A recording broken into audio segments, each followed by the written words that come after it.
வணக்கம். இது ஏக்யூப் டிவி. இன்றைய முக்கிய அரசியல் செய்தி. தமிழ்நாடு சட்டமன்ற தேர்தல் 2026ஐ முன்னிட்டு பாரதிய ஜனதா பார்ட்டி தனது 27 தொகுதிக்கான வேட்பாளர் பட்டியலை அதிகாரபூர்வமாக வெளியிட்டுள்ளது. இந்த அறிவிப்பை கட்சியின் தேசிய பொதுச் செயலாளர் அருண் சிங் வெளியிட்டுள்ளார். அதன்படி அறிவிக்கப்பட்ட வேட்பாளர்கள் மற்றும் அவர்கள் போட்டியிடும் தொகுதிகள் பின்வருமாறு: Avadi M.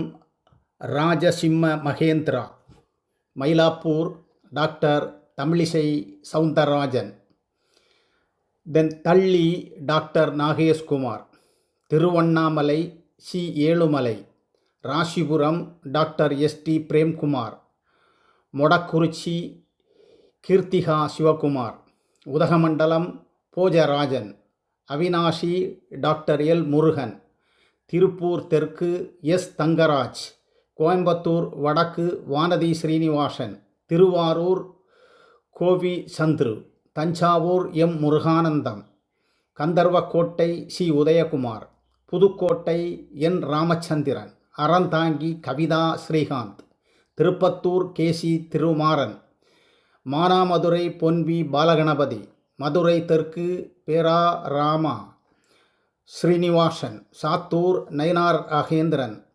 Ramanathapuram ஜிபிஎஸ்கே Nagendran, Tiruchendur K R M. Radhakrishnan, Vasudevanallur Ananthan Ayyasamy, Radhapuram S P. Balakrishnan, Nagercoil M R. Gandhi, Colachel T. Sivakumar, Padmanabhapuram P. Ramesh, Vilavancode S. Vijayadharani.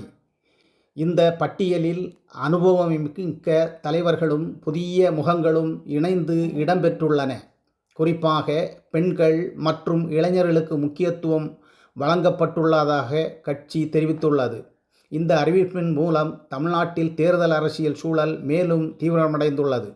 பிற கட்சிகளின் பட்டியல்களும் விரைவில் வெளியாகும் நிலையில் கடும் போட்டி உருவாகியுள்ளது. மேலும் செய்திகள் உடனுக்குடன் ஏக்யூப் டிவியுடன் தொடர்ந்து இணைந்திருங்கள். நன்றி, வணக்கம்.